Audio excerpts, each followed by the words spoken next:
Oke, selamat siang kelas 11 IPS 1. Di pertemuan kali ini kita akan membahas materi yang baru, yaitu mengenai pendidikan dan pergerakan nasional di Indonesia. Nah, jadi melihat dari gambar yang ada di PPT Ibu ini, kalian bisa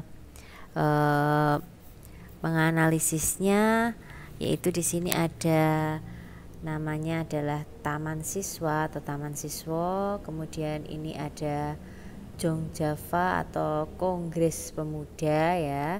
Kemudian ini ada pendiri dari organisasi yang akan kita pelajari nanti. Kemudian ini adalah gambar wanita dan juga laki-laki yang sedang bersekolah ya. Di sini juga ada perkumpulan-perkumpulan ya. Kemudian ini ada surat kabar. Nah, dari gambar-gambar ini kita bisa menganalisis bahwa yang akan kita pelajari itu adalah intinya tentang kemajuan yang terjadi di Indonesia dalam bidang pendidikan yang nanti akan membuat Indonesia maju, kemudian membuat pergerakan nasional yang nanti akan membawa Indonesia menuju kemerdekaan ya. Oke, kita akan melihat materi apa saja akan kita pelajari ya. Materi akan kita pelajari itu adalah bagaimana proses munculnya golongan elit baru di Indonesia. Yang kedua, organisasi kebangsaan itu ada apa saja. Kemudian ada Sumpah Pemuda ya. Ini sudah yakinlah kalian pasti tahu. Oke, pengertian pergerakan nasional yaitu suatu bentuk perlawanan terhadap penjajah yang dilaksanakan tidak ya dengan menggunakan kekuatan bersenjata, tetapi menggunakan organisasi. Jadi kata kuncinya ada di sini. Kita melakukan perlawanan tetapi tidak menggunakan kekerasan atau fisik atau senjata, tetapi menggunakan organisasi atau nanti diplomasi ya. Kemudian ini ada tabel, kalian bisa lihat ya, judulnya adalah perbedaan perjuangan atau perlawanan sebelum dan sesudah tahun 1908. Kenapa Ibu menjelaskan atau menuliskan di sini tahun 1908? Karena 1908 ini adalah awal tahun pertama kali munculnya organisasi pergerakan di Indonesia. Jadi sebelum tahun ini belum ada organisasi pergerakan di Indonesia. Nah, ini tabel yang di sebelah sini adalah sebelum tahun 08. Kemudian yang di sebelah sini adalah sesudah tahun 08. Bedanya apa? Kita akan melihat satu-satu. Dipimpin raja atau bangsawan atau tokoh agama ya. Jadi sebelum tahun 08 itu contoh perlawanannya apa sih ya, yang sudah kita pelajari kemarin. Ada Diponegoro, ada Imam Bonjol, Cut Nyak dan lain-lain. Itu adalah perlawanan yang ciri-cirinya ada di sini ya, yaitu dipimpin raja atau tokoh terkenal pada waktu itu. Misalnya ya seperti yang Ibu sebutkan tadi, Cut Nyak, Diponegoro, itu kan tokoh-tokoh hebat pada zaman waktu itu kan. Nah, mereka yang memimpinnya. Kemudian kalau sesudah tahun 08 apa? Tidak lagi dipimpin oleh orang-orang seperti itu ya, tetapi dipimpin dan digerakkan oleh kaum terpelajar. Jadi siapa saja boleh ya, di sini boleh menjadi pemimpin.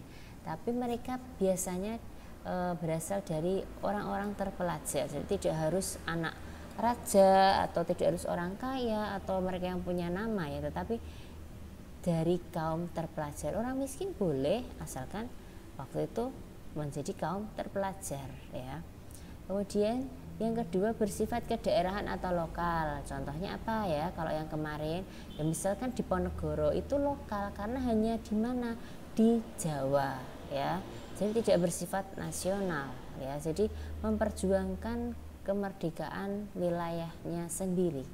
Kemudian yang di sini bersifat nasional dan telah ada kerjasama antar daerah. Nah, ini nasional. Jadi kalau yang dijajah itu oleh Belanda pada waktu itu di Nusantara ya, mereka bersubordinasi antara wilayah yang satu dengan wilayah yang lainnya. Kemudian bersifat fisik, mengangkat senjata. Nah, sekarang kemarin itu mereka pada perang. Nah, kalau yang di sini tidak, tetapi menggunakan cara diplomasi dengan cara-cara modern seperti menulis di media massa, itu juga bentuk protes. Kemudian perundingan, lobby, dan juga aksi mogok, ya biasa mogok kerja ya. Kemudian terfokus pada kepemimpinan karismatik. Jadi kalau misalkan di sini contohnya Diponegoro, terfokus pada Diponegoro aja kepemimpinannya. Kalau nanti Diponegoro sudah meninggal, ya sudah, perlawanannya nanti akan berakhir. Nah, kalau yang di sini tidak, memiliki organisasi yang memungkinkan adanya kaderisasi. Maksudnya adalah misalkan di sini dipimpin oleh misalkan Muhammad Hatta. Nah, Muhammad Hattanya itu nanti akan membuat sebuah organisasi, dan organisasi itu kan biasanya ada ketua, wakil, dan lain sebagainya kan. Nah, misalkan Muhammad Hattanya nanti tertangkap lalu dibunuh, apakah perlawanannya itu akan berakhir? Tidak, karena mereka sudah punya wakil ketua 1, wakil ketua 2. Nah, jadi nanti akan diteruskan oleh wakil-wakil atau kader-kadernya yang lainnya. Jadi perlawanannya tidak akan berakhir. Kemudian yang kelima, bersifat reaktif dan spontan. Jadi bersifat ya spontanitas. Tapi kalau yang di sini tidak, tetapi mereka mempunyai visi misi yang jelas, yaitu Indonesia Merdeka. Nah, teman-teman kelas 11 IPS 1 tolong ini diingat-ingat betul ya. Ibu tadi sudah menjelaskan dengan lengkap ya dan jelas. Jadi silahkan dipelajari betul-betul. Kemudian yang berikutnya, apa sih yang menjadi faktor pendorong lahirnya organisasi pergerakan nasional di Indonesia? Ada dua, dibedakan menjadi dua, yaitu faktor internal dan eksternal. Kalau faktor internal itu dari dalam itu ada 1, 2, 3, 4, 5 ya. Yang pertama adalah politik etis. Politik etis itu adalah sebuah kebijakan yang pernah dibuat oleh penjajah. Sudah Ibu kita pelajari kemarin ya, politik etis. Tidak boleh diulang lagi. Kemudian munculnya golongan cendekiawan, itu orang-orang pinter ya. Jadi orang-orang pinter banyak yang muncul pada masa pergerakan nasional ini ya. Kemudian kenangan kejayaan masa lampau itu apa? Jadi mereka mengenang bahwa dulu zaman kerajaan yang dikenang itu terutama kerajaan Majapahit ya, karena Majapahit kekuasaannya hampir seluruh Nusantara. Dulu aja mampu kok kita, wilayahnya luas bahkan sampai ke luar negeri. Nah, sekarang kita juga harus menghidupkan kembali masa kejayaan seperti Majapahit. Kemudian penderitaan dan kesengsaraan akibat penjajahan. Nah, ini faktor internalnya ya. Jadi mereka ingin lepas dari penderitaan ini. Kemudian peranan media massa. Ini faktor internalnya. Kemudian faktor eksternalnya ada 3, yaitu kemenangan Jepang atas Rusia. Nah, ini mungkin kalau di sejarah peminatan kalian mempelajarinya. Eksternal itu jadi Jepang itu kan ada di benua Asia ya, Asia Timur. Kemudian menang atas Rusia. Rusia itu ada di benua Eropa. Nah, kita kan juga ada di benua Asia, kita ada di benua Asia Tenggara. Nah, terus kita tuh istilahnya melihat Jepang itu kan orang Asia juga, kita juga orang Asia. Jepang aja bisa menang dari Eropa, Rusia, kenapa kita juga tidak? Kita juga orang Indonesia, orang Asia, kita juga harus bisa lepas dari Belanda dan kawan-kawannya ya. Diingat-ingat yang ini, maksudnya seperti itu. Kemudian munculnya pergerakan kebangsaan India, Filipina, Cina, Mesir, Turki muda. Nah, ini kalian pelajari di sejarah peminatan. Kemudian masuknya paham-paham baru di Indonesia. Ini juga kalian pelajari di sejarah peminatan. Ini adalah faktor eksternalnya. Kemudian yang berikutnya adalah perkembangan nasionalisme di Indonesia. Nah, perkembangannya itu dibagi menjadi 4 ya, yaitu periode awal, perkembangan, periode nasionalisme politik, periode radikal, dan periode bertahan. Nah, kemudian di sini ada macam-macam atau jenis-jenis dari nama-nama pergerakan yang muncul pada zaman-zaman ini ya. Kalian lihat ada BUSI dan lain sebagainya. Nah, nanti ini akan Ibu jelaskan satu-satu ya, karena ini adalah materi kita. Memang materi ini cukup banyak ya. Tapi sebelum kita masuk ke bagian-bagian organisasinya ini, Ibu akan jelaskan terlebih dahulu periode-periode yang dimaksud di sini periode apa sih ya.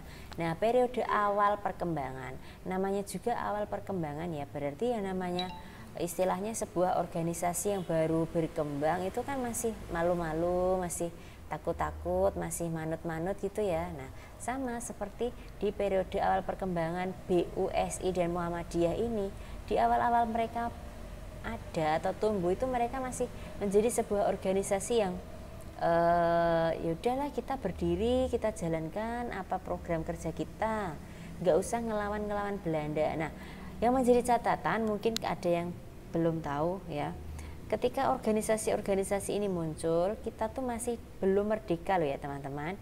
Kita masih dalam masa penjajahan Belanda ya. Kita masih dalam masa penjajahan Belanda. Jadi kita belum merdeka. Nah, jadi organisasi pada awal perkembangan ini masih manut-manut dengan apa yang menjadi aturan Belanda ketika Belanda ada di Indonesia ya. Kemudian yang kedua, periode nasionalisme politik. Periode nasionalisme politik ini contohnya ada IP, Gerakan Muda dan Gerakan Perempuan. Nah, di sini sudah mulai ada rasa semangat nasionalisme yang tinggi, dan di sini sudah mulai ada arah-arah untuk berpolitik atau bagaimana sih caranya mengusir Belanda. Nah, mereka sudah mulai berpikiran seperti itu. Kemudian di sini disebut periode radikal. Nah, namanya juga radikal ya. Nah, berarti di sini keras ya. Nah, ada organisasinya namanya PI, PKI, PNI, Partindo, PNI Pendidikan. Nah, organisasi-organisasi yang muncul di sini itu adalah organisasi yang sungguh-sungguh ketika mereka ada itu ingin mengeluarkan atau mengusir Belanda ya, tetapi gagal ya. Kemudian periode bertahan. Nah, dari kata-kata saja bertahan. Nah, periode bertahan ini ada Taman Siswa, Partindo dan GAPI. Nah, periode bertahan ini berkaca kepada periode radikal. Dulu ketika periode radikal ini mereka melawan Belanda, itu ternyata organisasinya tidak bisa berlangsung lama dan akan dibubarkan ya oleh Belanda, dan akhirnya ya sudah, mereka ini nanti akan dibubarkan, nggak ada lagi. Nah, akhirnya muncul di periode bertahan ini ada Taman Siswa dan lain-lain ini, daripada kita melawan ya sudahlah kita bertahan saja. Nah, akhirnya organisasi ini tidak ada perlawanan terhadap penjajah. Tujuannya apa? Ya sudah, supaya organisasi kita bisa bertahan. Oke, sampai di sini Ibu harap kalian paham ya. Ini pengantarnya terlebih dahulu ya. Ini pengantarnya terlebih dahulu. Baru di pertemuan berikutnya nanti Ibu akan menjelaskan tentang organisasi-organisasinya. Nah, ini Ibu sudah buatkan rangkumannya dari yang Ibu jelaskan tadi ya. Jadi kalau kalian mungkin ada yang malas mendengarkan suara Ibu, nah ini sudah Ibu tuliskan di sini. Nah, kemudian munculnya golongan elit baru di Indonesia. Nah, itu dilatar belakangi oleh tadi ya kebijakan politis etis, kemudian munculnya golongan terpelajar. Nah, seperti para lulusan Stovia. Stovia itu sekolah kedokteran, itu ada Suwardi Suryaningrat, Dr. Wahidin dan Dr. Sutomo. Nah, mereka lah yang akan menjadi pelopor pergerakan nasional di Indonesia.